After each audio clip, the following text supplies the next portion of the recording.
उस समय क्या कर रहे थे, काहे ऐसा नियम बनाया। पहले भी तो आश्रम चलता था, लोग जमीन पर बैठ करके छात्र पढ़ते थे। पहले तो बेंच डेस्क की कोई अवधारणा नहीं थी। कहती हमारे पास शिक्षक नहीं है, शिक्षकों की कमी है, हम इतनी नियुक्ति करेंगे उतनी नियुक्ति करेंगे, आवेदक भी उतने नहीं हो रहे हैं। शिक्षकों के जो अपने सेवा संबंधी शर्तें हैं और जो नियमावली में जो भी प्रावधान है उसके तहत ना उनको प्रोन्नति दिया जा रहा है, ना उनको कोई लाभ दिया जा रहा है। बेंच डेस्क इस स्कूल से उस स्कूल में दिया जाएगा तो फिर आप बेंच डेस्क की सब जगह व्यवस्था अलग अलग क्यों नहीं कर रहे हैं, इंडिपेंडेंट क्यों नहीं कर रहे हैं। और जहां बेंच डेस्क नहीं है वहां नामांकन आप बंद करें। आप कहते हैं जहां छात्र नहीं है वहां से शिक्षकों को हटाया जाएगा। मैं कह रहा हूं जहां शिक्षक नहीं है वहां से छात्रों को हटाया जाए।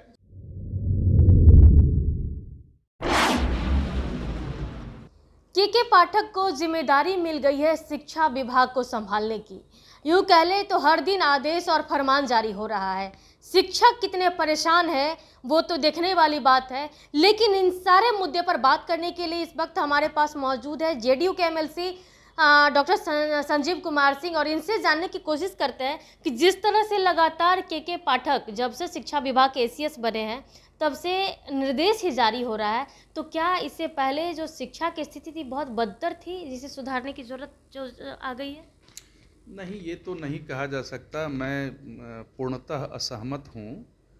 लेकिन जहाँ तक आपका प्रश्न है जो वर्तमान गतिविधियाँ विभाग की हैं, तो मुझे लगता है एक पक्षीय समाज के समक्ष या पूरे राज्य में शिक्षकों के प्रति विभाग द्वारा एक ऐसा माहौल बनाया जा रहा है विभिन्न पत्रों के माध्यम से या अनुश्रवण के माध्यम से, जो कि इसके पहले लगता है जो कि कहीं कोई पढ़ाई हो ही नहीं रही थी, कहीं कोई शिक्षक जा ही नहीं रहे थे।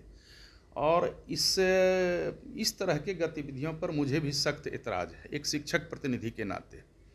आप आज तक का रिजल्ट देख लीजिए। अनुश्रवण होना चाहिए, पढ़ाई होनी चाहिए, माहौल रहना चाहिए, लेकिन इसमें विभाग कहाँ तक दोषी है और शिक्षक कहाँ तक दोषी। आपको आश्चर्य लगेगा, ऐसे ऐसे पत्र निकले हैं जो पढ़ करके हंसी आती है। अगर दूसरे राज्य के कोई अगर नागरिक वो पत्र पढ़ें तो वो बिहार पर हंसेंगे। अब पत्र निकाल रही है विभाग जो कि जहाँ बैठने की जगह नहीं है वहाँ टेंट और शमियाने में पढ़ाई होगी। भाई ये नौबत कैसे आया? क्या विभाग के लोग उस समय क्या कर रहे थे, काहे ऐसा नियम बनाया। पहले भी तो आश्रम चलता था, लोग जमीन पर बैठ करके छात्र पढ़ते थे। पहले तो बेंच डेस्क की कोई अवधारणा नहीं थी। लेकिन ये टेंट और शमियाना और धड़ल्ले से किसी भी विद्यालय को हाई स्कूल का और इंटर का +2 का कोड आवंटित कर देना। भाई क्यों? ना उसके पास कमरे हैं, ना उनके पास शिक्षक हैं, ना उनके पास शौचालय है, ना उनके पास कुछ भी नहीं है, लेकिन उनको कोड आवंटित कर दिया गया। और हास्यास्पद तो ये है, नामांकन कोड आवंटित करके नामांकन भी चालू कर दिया, आज तक उसमें शिक्षक नहीं है।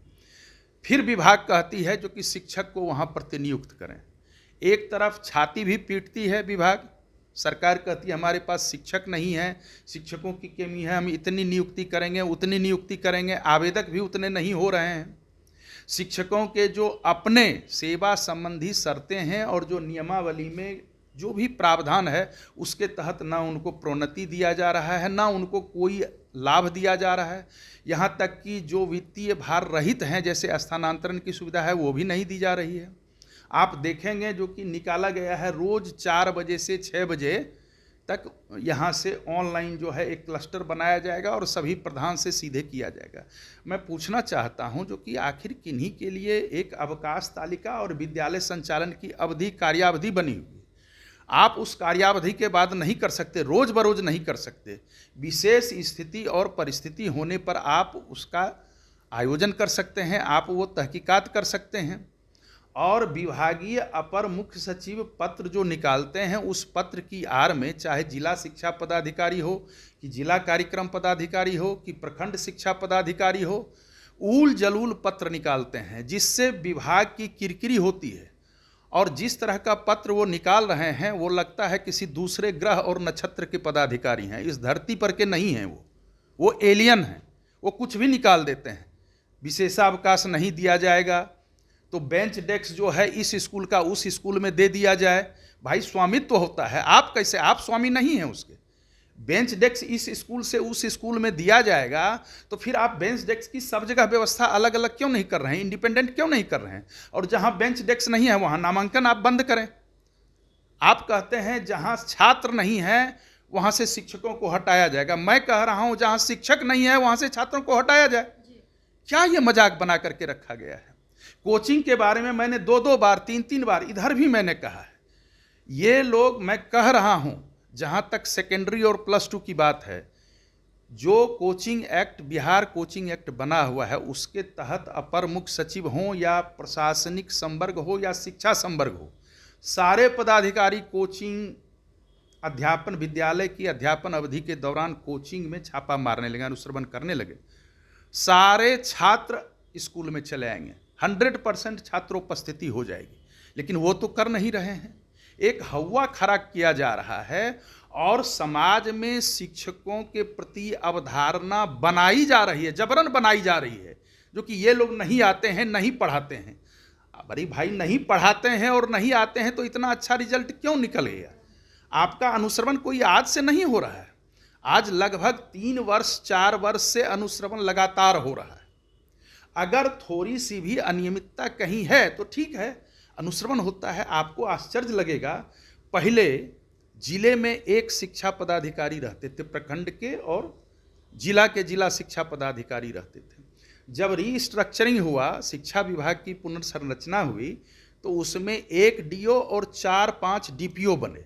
तो शिक्षा विभाग में तो अपने ही पदाधिकारी हैं, लेकिन ये साधन सेवी, तो ये ब्लॉक का कर्मचारी जिसको लिखने पढ़ने तक नहीं आता है, उस रजिस्टर में अपने एकदम स्वर्णाक्षरों में वो ऐसी बातें अंकित कर रहे हैं जो जन्म जन्मांतर को रिकॉर्ड बना रहेगा, ना स्त्रीलिंग, ना पुल्लिंग, ना हिंदी, ना अंग्रेजी, कुछ भी कर रहे हैं। तो ये तो मजाक है, ये भद्दा मजाक है। देखिए कि एक तरफ के पाठक अपना फरमान जारी करते तो उनसे 2 कदम आगे उनका डीओ निकल रहा है। आज ही फरमान जारी किए हैं कि जो शिक्षक दाढ़ी बढ़ा करके स्कूल में पढ़ाने आएंगे उनके वेतन कट जाएंगे। ये किस तरह का? नहीं, ये पागलपन है। दाढ़ी बढ़ाना या कोई भी अवकाश जो हमको दे है, जो सक्षम प्राधिकार दे होंगे, ये देना या ड्रेस कोड, कोई भी, ये सब तो पागलपन है। इस पर तो अपर मुख्य सचिव को खुद संज्ञान लेना चाहिए और अपर मुख्य सचिव को एक पत्र निकाला जाना चाहिए, पत्र निकालना चाहिए कि कोई भी पदाधिकारी इस तरह का कोई पत्र नहीं निकालें जिससे शिक्षकों की भावना को ठेस पहुंचे।